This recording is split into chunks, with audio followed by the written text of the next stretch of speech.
रहीम अस्सलामुअलैकुम। मैं हूं असद अली और आज का हमारा टॉपिक है electric field intensity due to infinite sheet of charge. यानी कि आज हमने इनफाइनाइट शीट हमारे पास है, उस पर पॉजिटिव चार्ज एक्सटेंड किए हुए हैं। उन चार्जेस की वजह से हमने electric field intensity find out करनी है जो शीट पर एक्सटेंड किए हुए, जो बिखेरे हुए हमने। तो चलते हैं अपने टॉपिक की तरफ। हमने कंसीडर कर लिया कि ये वो इनफाइनाइट शीट ऑफ चार्ज है जिस पे ये पॉजिटिव चार्ज डिस्ट्रीब्यूटेड किए हैं। तो हमने इस इन चार्जेस की वजह से फाइंड आउट करनी है इलेक्ट्रिक फील्ड इंटेंसिटी। फर्ज करें ये हमारे पास वो शीट है, इस पे पॉजिटिव चार्ज हैं, तो चार्जेस की इलेक्ट्रिक फील्ड लाइंस किधर जाएंगी? पॉजिटिव चार्ज से हमें पता है इलेक्ट्रिक फील्ड लाइन जनरेट होती हैं, तो ये पॉजिटिव चार्जेस शीट पे हैं, तो इन चार्ज की वजह से इधर भी इलेक्ट्रिक फील्ड लाइंस निकल रही होंगी और इधर भी इलेक्ट्रिक फील्ड लाइंस निकल रही होंगी। तो हमें इनकी फील्ड की वजह से हमें फाइंड आउट करनी है इलेक्ट्रिक फील्ड, इनकी यानी कि intensity, electric field intensity find out करनी है इन चार्जेस की वजह से जो शीट पर बिखरे हुए। तो उसके लिए हम अप्लाई करेंगे गाजिस लॉ को। गाजिस लॉ को अप्लाई करने के लिए हमें ज़रूरत होती है कोई ना कोई क्लोज सरफेस की। तो हम इस शीट में से एक क्लोज सरफेस इमेजिन करेंगे in the form of cylinder. हमने वो एक सिलेंडर इस सरफेस में से पास आउट करवा दिया, क्लोज सिलेंडर इस सरफेस में से पास आउट करवा दिया, और ये सिलेंडर है हमारा क्रैशिंग सरफेस। फ़र्ज़ करें ये वो शीट है, तो इसमें से हमने इस तरह से सिलेंडर पास आउट करवा दिया। ये जो सिलेंडर है क्लोज सरफेस है। अब हम इस पे गाजिस लॉ को अप्लाई करके करेंगे electric field intensity find out. तो चलते हैं, देखते हैं कि क्या होगा।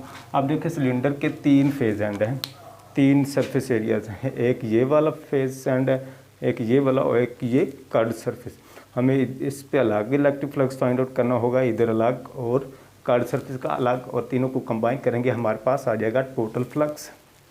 देखते हैं कैसे।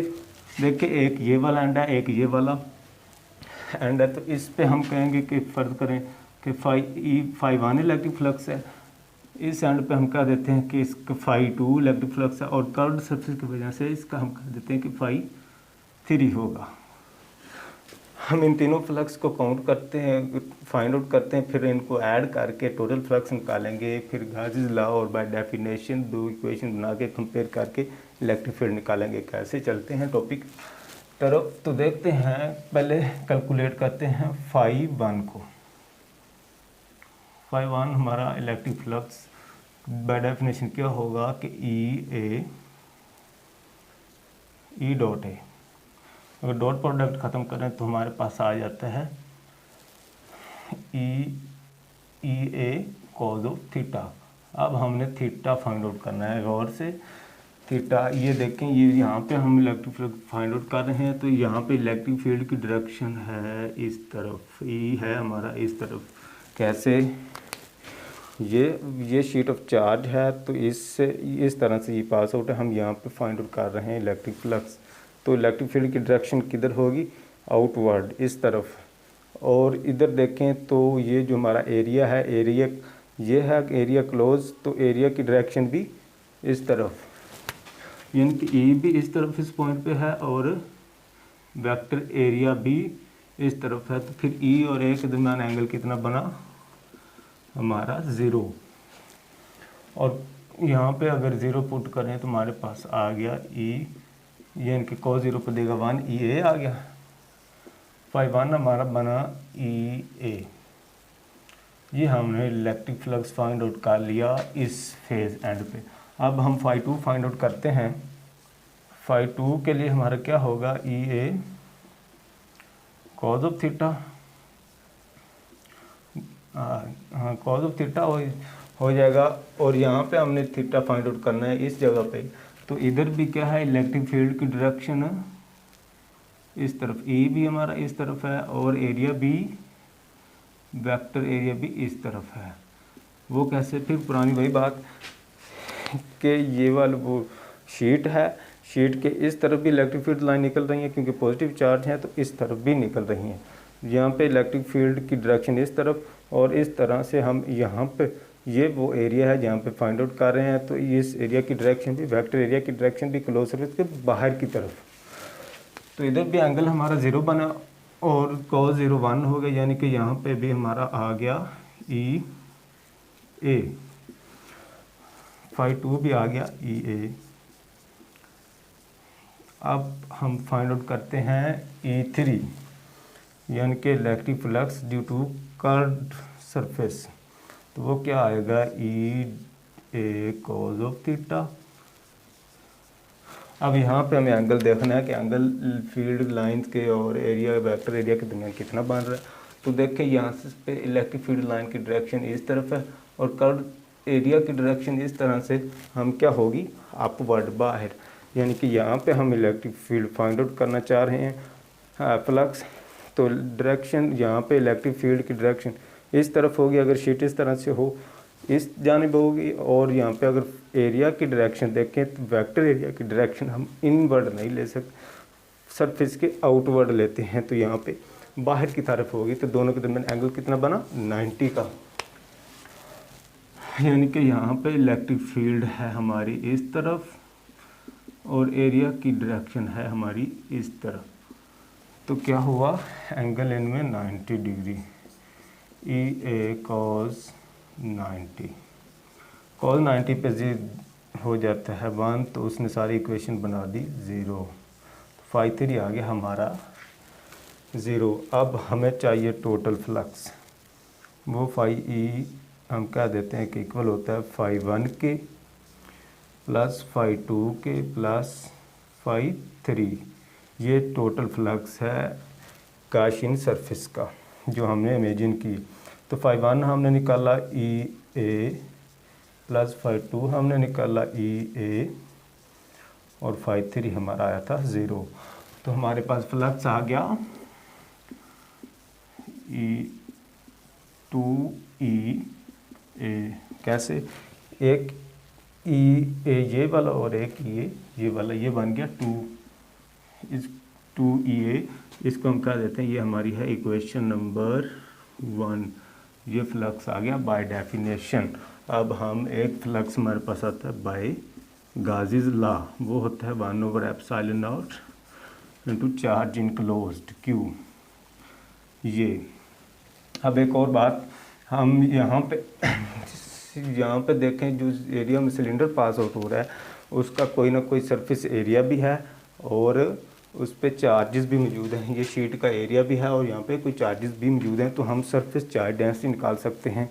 वो कैसे कि हमारे पास जो सरफेस चार्ज डेंसिटी सिग्मा होता है, हम कहते हैं सिर्फ एक सरफेस में कितने चार्ज डेंस्ड हैं, कितने चार्ज मौजूद हैं, तो वो surface charge per unit area के इक्वल होता है, यानी कि एक सरफेस में देखना चाहते हैं कि कितने चार्ज डेंस हैं। हम ये देखना चाहते हैं कि जो गाशियन सरफेस ने शीट का एरिया घेरा हुआ है उसमें कितने चार्ज मौजूद हैं, तो वो कैसे आएंगे। हम कह देते हैं कि ये वाला एरिया फॉर एग्जांपल, यानी कि ये वाला एरिया शीट का घेरा हुआ है, इसने सिलेंडर ने जो गाशियन सरफेस है, हम कहते हैं कि इसने जो एरिया लिया हुआ है वो ए है और इसके अंदर चार्ज कितने मौजूद हैं क्यू। तो फिर हमारी सरफेस चार्ज डेंसिटी क्या हुई, चार्ज पर यूनिट एरिया होती है सरफेस चार्ज डेंसिटी, तो चार्ज हमारा क्यू सरफेस के अंदर है और एरिया उसका ए है। और इस इक्वेशन से अगर हम क्यू निकालें तो ए हमारा इधर डिवाइड हो रहा है तो सिग्मा के साथ आके मल्टीप्लाई हो जाएगा और चार्ज की वैल्यू हमारी आ गई ये वाली। अब ये वाली चार्ज की वैल्यू उठा के हम यहाँ पे पुट कर देंगे क्यू की जगह पे, तो हमारे पास फाई ई आ जाएगा बाय गाजीज लॉ जो लिखा हुआ है 1/ε0 इंटू क्यू की जगह पे सिग्मा ए। इसको हम क्या देते हैं, ये हमारी इक्वेशन बन गई सेकंड। ये इलेक्ट्रिक फ्लक्स आ गया बाय डेफिनेशन, ये इलेक्ट्रिक फ्लक्स आ गया बाय गाजीज लॉ। अब इन दोनों इक्वेशन को करते हैं कंपेयर और हमारा आ जाएगा इलेक्ट्रिक फील्ड क्या by comparing equation 1 and equation 2 क्या आएगा फिर, ये आएगा 2EA इक्वल टू 1/ε0 सिग्मा ए। अब क्या होगा, ये ए इस ए से हो जाएगा कैंसिल, हमें ई फाइंड आउट करना है, 2 इधर हो रहा है मल्टीप्लाई तो उधर जाके हो जाएगा डिवाइड, तुम्हारा ई आ जाएगा यहाँ पे सिग्मा ओवर 2 एप्सिलॉन नॉट। ये आगा हमारा इलेक्ट्रिक फील्ड इंटेंसिटी इस शीट पे पड़े हुए चार्जेस की वजह से, और यही हमने करना था फाइंड आउट। अब ये इक्वेशन हमें क्या बता रही है कि जो एक इनफाइनाइट शीट ऑफ चार्ज की वजह से इलेक्ट्रिक फील्ड होता है वो चार्ज के एक सरफेस के अंदर कितने चार्ज डेंस्ड हैं उस पर डिपेंड करता है, ना कि डिस्टेंस पे। यानी कि यहाँ पे हम कह सकते हैं कि 2 और एप्सिलॉन नॉट है कॉमन, तो फिर electric field is directly proportional to sigma.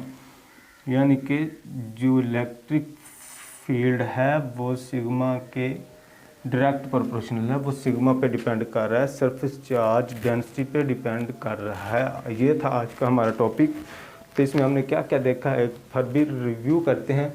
हमें फाइंड आउट करनी थी electric field intensity due to infinite sheet of charge. ये हमारे पास 4 शीट थी, हमने इस पे गाउस लॉ को अप्लाई करने के लिए एक गॉसियन सरफेस इमेजिन की in the form of cylinder, और उस सिलेंडर गॉसियन सरफेस के 3 फेज एंड थे, एक ये वाला, एक ये वाला और एक कर्व सरफेस, कर्व्ड एरिया। तो हमने उन तीनों पे की अलग अलग इलेक्ट्रिक फ्लक्स फाइंड आउट। उन तीनों फ्लक्स को ऐड करके हमने टोटल फ्लक्स निकाला। अब टोटल फ्लक्स निकाला, एक बाय डेफिनेशन वो हमारे पास इक्वेशन आ गई। फिर हमने गाउस लॉ अप्लाई करके एक फ्लक्स निकाला, उन दोनों को किया कंपेयर और वहाँ से निकाल लिया इलेक्ट्रिक फील्ड ई, यानी कि इलेक्ट्रिक फील्ड इंटेंसिटी। ये था हमारा आज का टॉपिक। उम्मीद करते हैं आपको टॉपिक समझ आ गया होगा।